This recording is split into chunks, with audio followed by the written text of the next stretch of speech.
Hello everyone, it's the Prophet Michael David, aka Aries, and today we're going to go over what I have coined as Admorials. Alright, real quick before we start here, I've been wanting to say this for a while. Yes, I have to use both my names and call myself a prophet at the start of almost every single video. I'm commanded to do so. I understand it might make some people uncomfortable or it has turned some people away, but I have no choice. That being said, this video isn't about her. It's just about how I problem solve stuff and what I've been working on. So I'll try to be really logical about the steps that I've gone through and what I'm working on and what an admiral is. So again, that screenshot is my Collett's conjecture solution algorithm. And I've been thinking about different ways and better ways to explain it to you all other than how I've explained it before.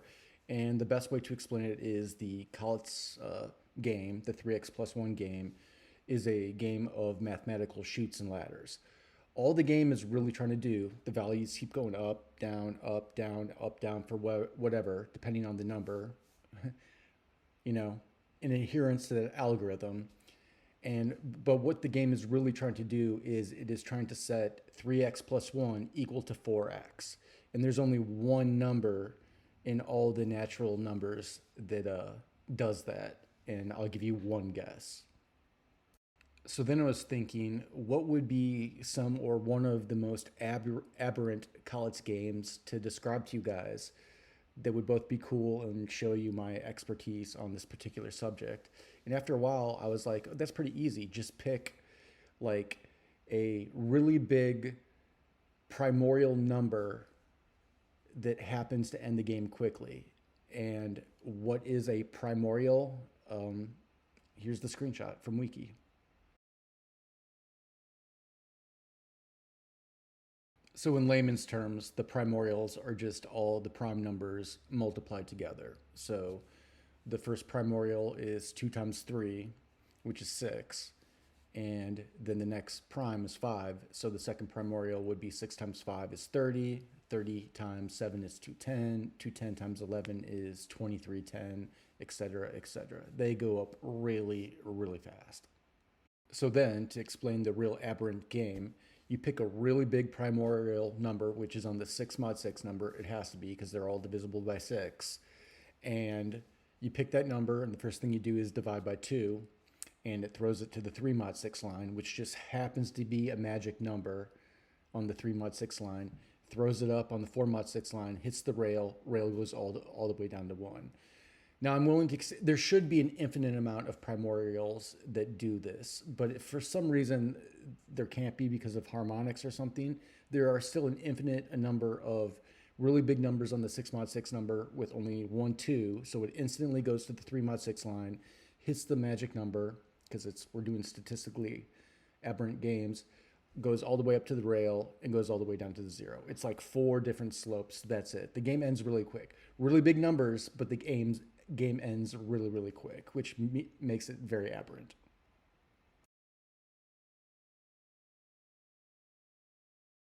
So then I was reviewing some of my Collett's work, and I saw that spreadsheet that I did where I did a base 6 analysis on the Collett's conjecture, which is how I broke it in the first place.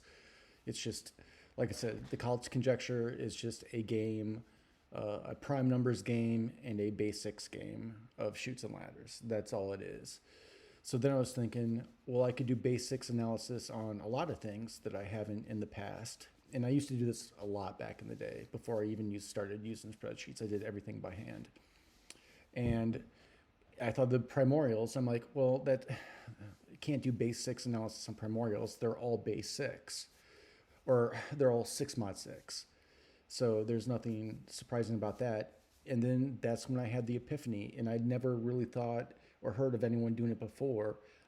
Instead of the primordials, multiplying them all the primes together, I thought, what if you just add them all together and then do mod 6 analysis and see, which mod lines they're on. It could be like primes, they could be on 2 mod lines. Or it could be like the Collett's game, or 99% of Collett's games, where they're only on 4 mod lines. or it could be all six mod lines, or maybe five, or maybe three. I didn't know. So um, that's what I did. All right, the first thing I did, as you can see, is I made my columns of naturals and primes like I always do. Then made my column of Admorials, and then I mod 6 checked my Admorials to see which mod lines that they were on. The results were real interesting. The first 25 looked like this, and the first 100 Admorials looks like this.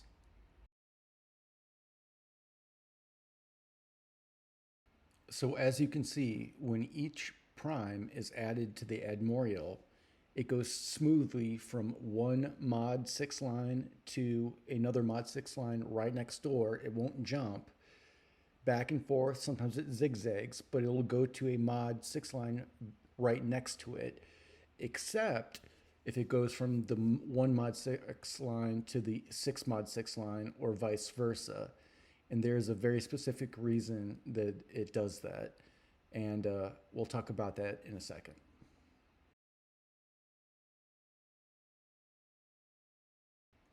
All right, that blew my mind. In all my time of working with prime numbers, which has been a substantial amount now, I've never come across a model which the r squared value was exactly one. It just never, ever, ever happens. But for some reason, the equation that matches the Admorials is really, really simple compared to a lot of other ones that contain prime numbers. And I really don't know why. But it's so good that its predictive power should be better than any other predictive um, algorithm or equation in history. And I'll explain why for just a little bit more here. Okay, granted, my analysis here only goes up to the 500th Admorial, which is about the 500th prime as well. But because it matches so well, what that means is, let's say that you wanted the 51st prime number. Well, all you would have to do is take that equation and for x, do type in 50 and get a number, and then type in 49 to get a number, and then subtract the 50 value from the 49, and you would get the 51st prime number. It's a very, very, very close. So, as you can see, and as much as I've extended it myself, the value always remains r equals 1. It just tracks it really, really well. So think about using like a supercomputer to pump the primes up to like 50 billion and then see what equation that kicked out, and it would track better than any other equation that you could ever think about. And you might be able to do, I haven't even begun to do analysis on the individual parts, but like I'm just giving you now because like I said, this video is all about what I'm currently working on. But yeah, it's crazy to think of the potential of that one. Anyway, moving on.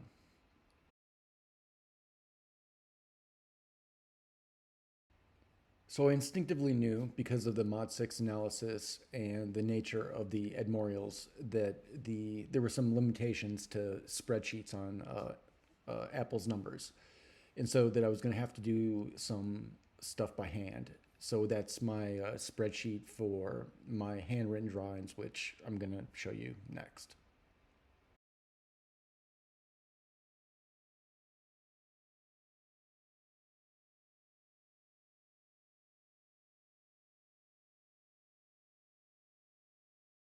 Okay, quick explanation. I didn't put any numbers on it because they are unneeded. All the segments are prime numbers. Their lengths will go up, but I didn't need to show that either. I just needed to show that they moved from one mod line to another mod line. All right, so the blue segments, I guess for you guys, going down, that's when you add a 5 mod 6 prime to the Admorial. On the gold ones that are always going up, that's when you add a 1 mod 6 prime number to the Admorial. And as you can see, over time, and that's just the first 108 primordial Admorials, they have a tendency to go down, and there is a reason for that.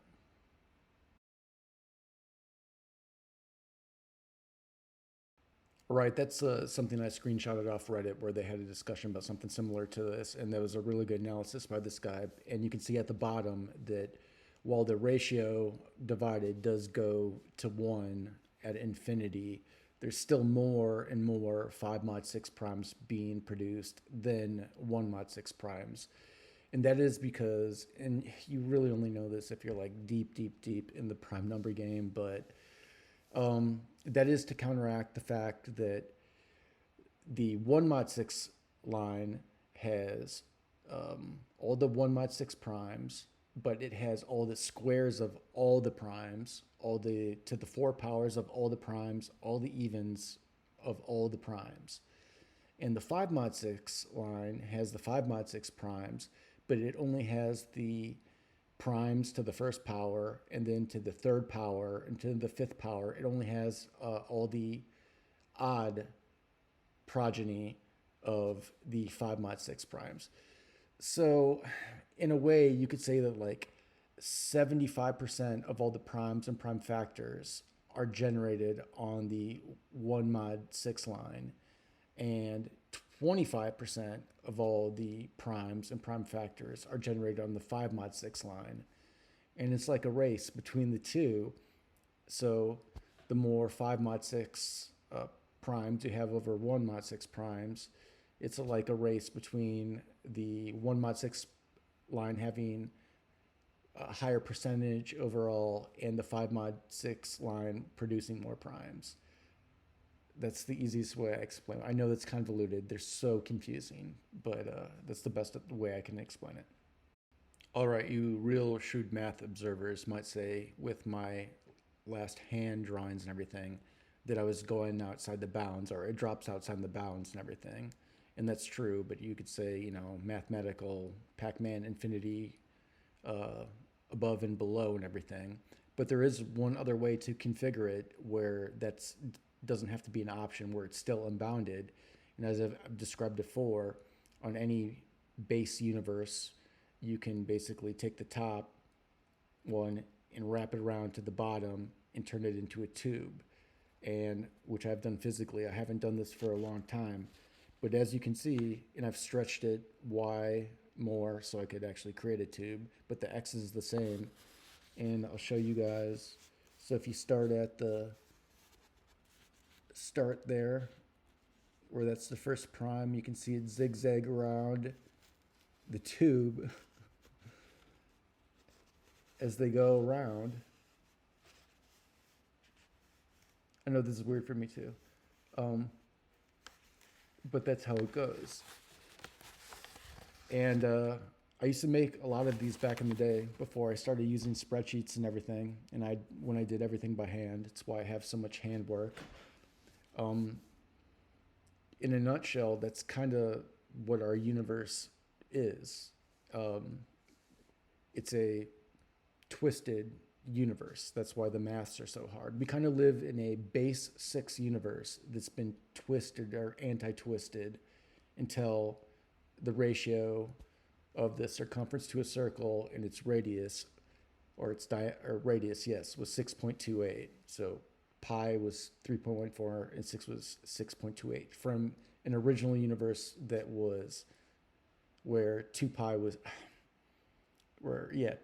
6 and pi was 3. I know this is getting really existential, but again, so in conclusion, I'm going to show you a screenshot for a video where the thumbnail has come from for this video that explains exactly the same thing I just described to you in a multitude of ways, but it's 3 blue, 1 brown, and it's a very, very good video. So as always, rule number 1, do not touch other people without their consent, and rule number 2, it's all about honesty, lies are a takedown. All right, I'll talk to you guys later.